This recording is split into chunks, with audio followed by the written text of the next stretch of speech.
Hi friends, परेशान हो coordinate geometry से? मैं भी, क्योंकि ये क्लास 9 का जो कोऑर्डिनेट ज्योमेट्री है एकदम नया है। लेकिन डोंट वरी, मैं आपको बताती हूँ कि कोऑर्डिनेट ज्योमेट्री के जो इंपॉर्टेंट क्वेश्चंस हैं वो इंपॉर्टेंट क्वेश्चंस जो एक्चुअली लगता है कि इस पे हमें काम करना चाहिए। मैं आपको 2 एक्स्ट्रा क्वेश्चंस भी कराऊंगी, लेकिन पहले फटाफट हम एनसीईआरटी के 2 क्वेश्चंस कर लेते हैं। सबसे पहले हमारी एनसीईआरटी के एंड ऑफ चैप्टर का क्वेश्चन नंबर 6, रट लो, घोट लो और पी लो। इसके कॉन्सेप्ट को रट लो, घोट लो, पी लो, मैंने क्वेश्चंस को नहीं बोला।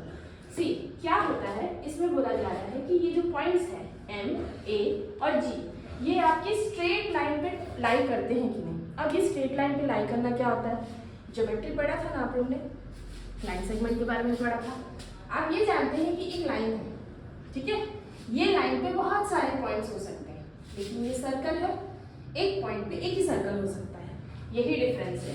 इस क्वेश्चन का बताने का मतलब ही यही है कि एक स्ट्रेट लाइन पे ये सारे पॉइंट्स लाई करते हैं कि नहीं, क्योंकि सर्कल का स्ट्रेट लाइन तो होता ही नहीं है, डिफरेंट पॉइंट्स को जोड़ के हम सर्कल बनाते हैं।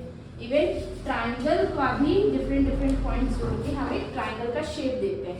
मतलब लाइन वो पार्ट होता है जिसमें सारे पॉइंट्स लाई कर सकते हैं एक ही लाइन पे। इस कॉन्सेप्ट को बोलते हैं कोलिनियरिटी। यस, कोलिनियरिटी का कॉन्सेप्ट जिसने समझ लिया उसको हर एक लाइन की डेफिनेशन समझ में आ जाएगी। कोलिनियरिटी का मतलब क्या होता है कि सारे के सारे पॉइंट्स एक ही लाइन पे लाई करना चाहिए। अब ये कोलिनियरिटी तो हम ज्योमेट्री जब डालेंगे तब समझ में आएगा, लेकिन ऐसा नहीं है, हम इसको मेथड्स के थ्रू भी सॉल्व कर सकते हैं। क्या मेथड हो सकता है, चलिए चेक करते हैं। हमारे पास एक लाइन है, उसका कोऑर्डिनेट पॉइंट एम, ए और जी है। एम, ए, जी वो पॉइंट है जिसकी कोऑर्डिनेट पॉइंट हमको दिए हुए हैं -3, -4, 0, 0 एंड 6, 8। अब क्योंकि आप 2 चीजें पढ़ चुके हैं, क्या, एक आपने पढ़ा है मिड पॉइंट फॉर्मूला और एक आपने पढ़ा है डिस्टेंस फॉर्मूला। लेकिन अब दिमाग लगाना पड़ेगा कि हमें मिड पॉइंट फॉर्मूला लगाना है या डिस्टेंस फॉर्मूला लगाना है। तो मैं आपको बोलूंगी कि आप डिस्टेंस फॉर्मूला पे काम करें। क्यों? क्योंकि कोलिनियरिटी का मतलब ये होता है कि M A plus A G equals to M G आना चाहिए। तो एम ए तो तब निकलेगा ना जब हम डिस्टेंस लगाएंगे, ए जी भी तब निकलेगा जब हम डिस्टेंस लगाएंगे, और एम जी भी तब निकलेगा जब हम डिस्टेंस लगाएंगे।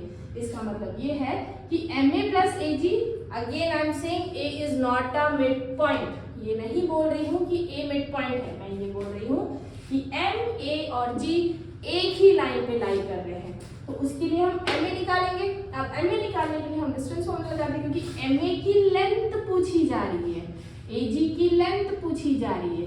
दोनों की लेंथ मिला के ये पूरा का पूरा एक लेंथ इक्वल आता है कि नहीं, ये पूछा जा रहा है। तो लेट्स फाइंड एम ए। अब एम ए क्या डिस्टेंस फॉर्मूला लगाएंगे, तो डिस्टेंस फॉर्मूला आपको पता है, x2 - x1 का whole square plus y2 - y1 का होल स्क्वायर। अब एम ए के अकॉर्डिंग ये x1 y1, ये x2 y2, तो 0 -3 का होल स्क्वायर प्लस 0 -4 का होल स्क्वायर। तो ये हो जाएगा 9 plus 16 which is equals to √25। तो इसका 5 मिनट आंसर आ गया। लेट्स से कि एजी निकालते हैं। एजी निकलेगा अगेन इन दोनों के लिए, ये x1 y1 और ये x2 y2, तो 6 - 0 का होल स्क्वायर प्लस 8 - 0 का होल स्क्वायर। यहाँ पे हमारा निकला 36 plus 64 equals to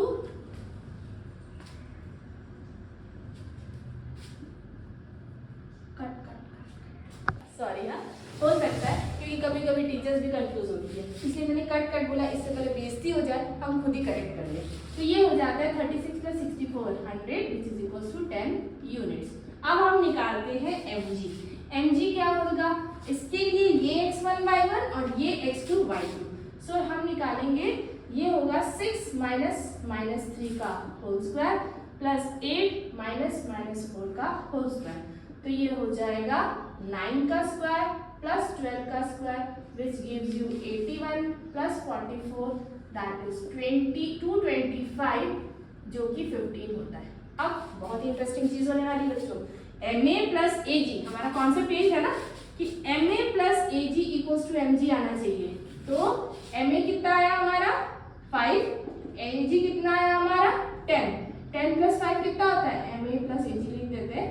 MA plus AG हमारा कितना आया 15 यूनिट यहाँ हो गया, और हमारा MG वो 15 यूनिट है।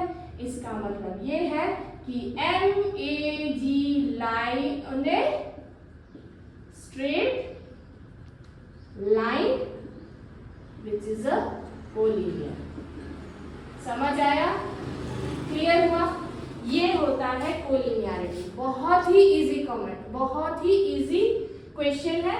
इसके बेसिस पे नंबर बदल जाएंगे, कॉन्सेप्ट सेम रहेगा। हाँ, ये हो सकता है कि इसमें ये चीज हो सकती है कि कभी कभी क्वेश्चन में वो दे दिया जाता है कि ये कोलिनियरिटी है, और उस बेस पे, क्योंकि अब हम एनसीईआरटी में हैं, सीबीएसई में है, एनसीईआरटी तो हम नहीं जानते कि क्या होने वाला है। This is our first chance, क्योंकि अर्लियर ऐसा होता था क्लास 5 में बाहर के क्वेश्चंस आते थे, लेकिन this is our first chance.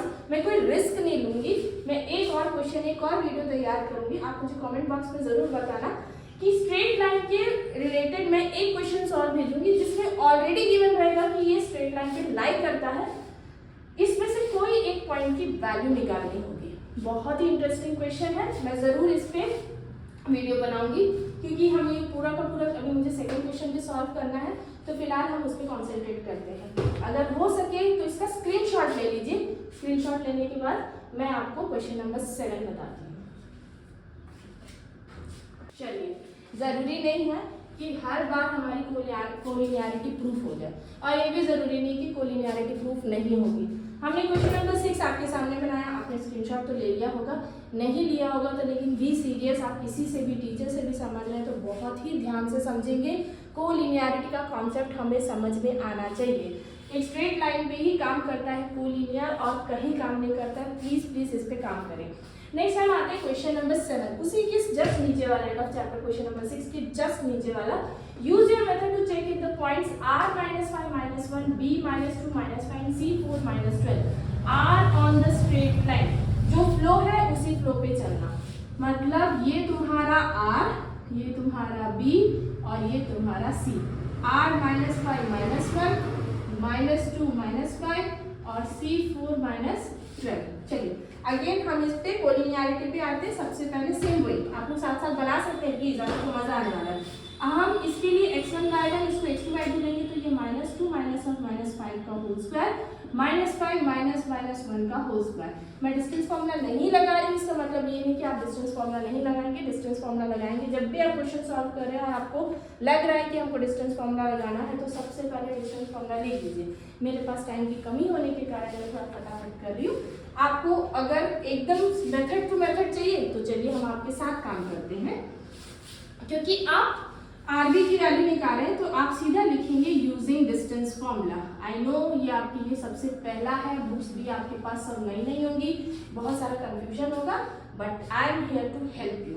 So using distance formula, हमारा डिस्टेंस फॉर्मूला निकालने के लिए हम फॉर्मूला कौन सा यूज करेंगे, x2 - x1 का whole square plus y2 - y1 का होल स्क्वायर। मजेदार है, RB x1 y1 x2 y2, तो ये हो जाएगा। RB का निकालने के लिए आप लगाएंगे -2 -5 का whole square. It's not like कि आपको हर बार ब्रैकेट लगाना पड़ेगा, ये भी बहुत अच्छा तरीका है बिना ब्रैकेट लगाए। देखिए आप, मैंने -5 पे ब्रैकेट नहीं लगाया है, आप ऐसा लगा सकते हैं, बट आपको कंफ्यूजन नहीं होना चाहिए।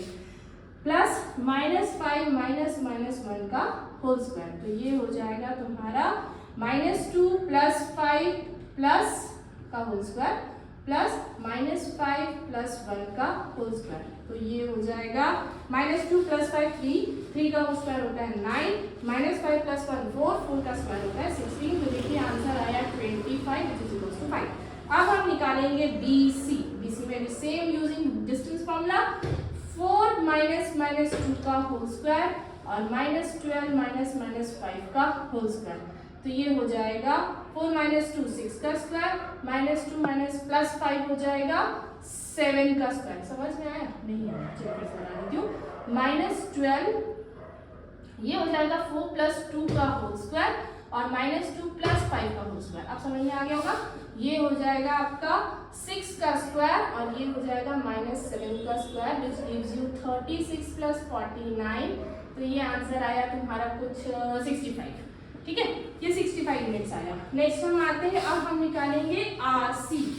आरसी होगा, मैथ्स के टीचर को भी मैथ्स नहीं आता ना, 65 नहीं 85, सॉरी। फिर नेक्स्ट हम आते हैं आरसी।